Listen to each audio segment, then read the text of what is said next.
It took years for the rules of cinema to be established, so of course it was going to take an equally long time to throw them away. The 1960 Cannes Film Festival presented a medium at war with its own restrictions. Slowly, artists from all over the world would break rank and begin working in an unrecognizable new style.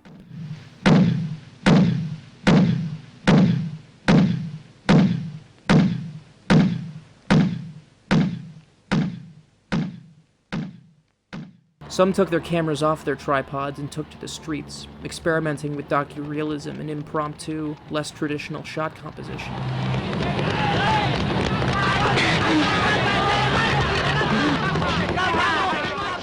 In the process, they kissed the star system goodbye and made heroes out of non-professionals. Some began making their films more about mindsets and milieus than stories that followed traditional arcs.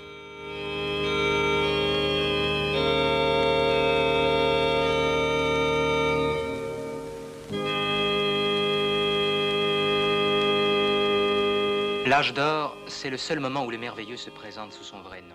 Some let silence and action steer the film for audacious amounts of screen time.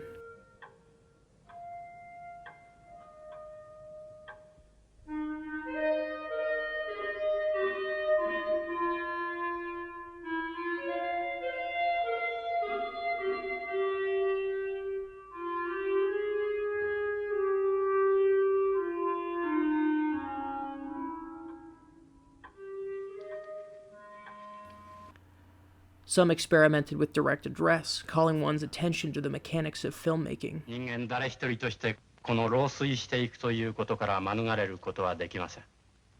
あなたもです。Some told bold, taboo-smashing stories designed to confront and outrage audiences. I've seen a lot of niggers. Might say some of them was my friend. But I have yet to see one as fresh as you. But one film in particular broke a few too many rules for comfort. Facciamo il bagno? Michelangelo Antonioni's La Avventura tells the story of a group of idle, moneyed Italians whose plan for a pleasant afternoon aboard a yacht are ruined when one of them goes missing. Until her disappearance, Anna, played by Lea Masseria, has been presented as the film's lead character. Her absence leaves the film and the audience without an anchor or direction. It seems as though the search for Anna, conducted by her fiancé, played by Gabriele Ferzetti, and her best friend, played by Monica Vitti, will now be the focus of the film.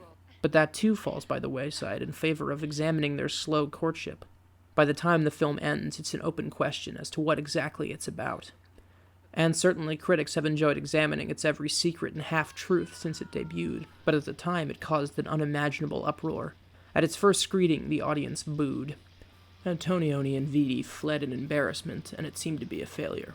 A second screening resuscitated its reputation. A petition circulated on its behalf, signed by 35 sympathetic directors, producers, and critics, and it was awarded the Prix de Jury, or, more prosaically, second place. But the battle was not easily won. During this shot in particular, audience members reputedly yelled "cut" because they thought that it went on too long.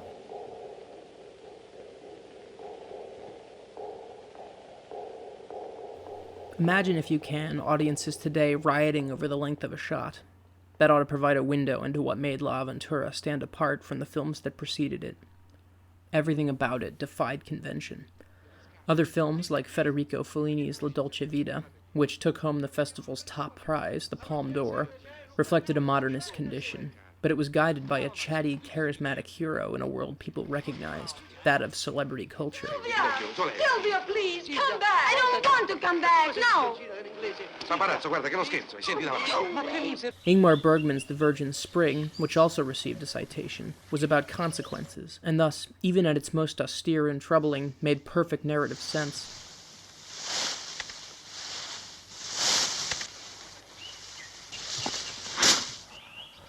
Eric Loken's The Chasers attempted to investigate a crime by breaking the fourth wall as often as possible. Jeg tenker at det ikke kan gjøres stort, annet enn å kjøre den I kista. Even as potentially alienating a device as that is, its effect is leavened somewhat by its constant attention to and recognition of the viewer. La Aventura strands the audience in a plot that changes direction at regular intervals with characters it doesn't fully know. Its apparent conceit vanishes several times, and no one ever explains their feelings or motivation. Not only is Anna's disappearance not resolved, it's forgotten entirely.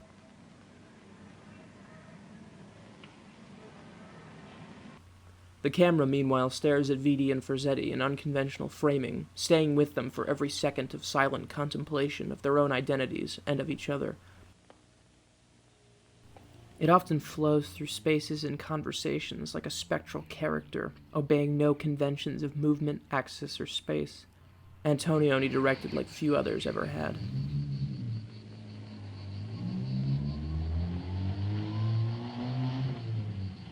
In the end, it's tough to say whether La Aventura's enduring cultural importance is due to its winning the jury prize or because of the stir it caused. Looking at the complete list of winners, it becomes clear that the jury was only rewarding those who broke new ground. In addition to La Dolce Vita winning the Palme d'Or, 2 Russian films, Josef Kiefitz's The Lady with the Little Dog, and Grigory Chukrai's Ballad of a Soldier, were given the short-lived Prix de Meilleure Participation. These movies pushed cinematic grammar into new directions, to tell old stories, one about a forbidden affair, and the other about a soldier on leave, and make them feel new.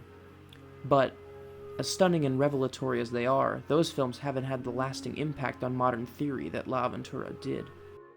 No one could have known it, but the film's ambient scene construction and dogged refusal to explain itself represented the future of popular art cinema. Antonioni's unblinking objectivity in the face of the disillusion of narrative would predict major trends in filmmaking.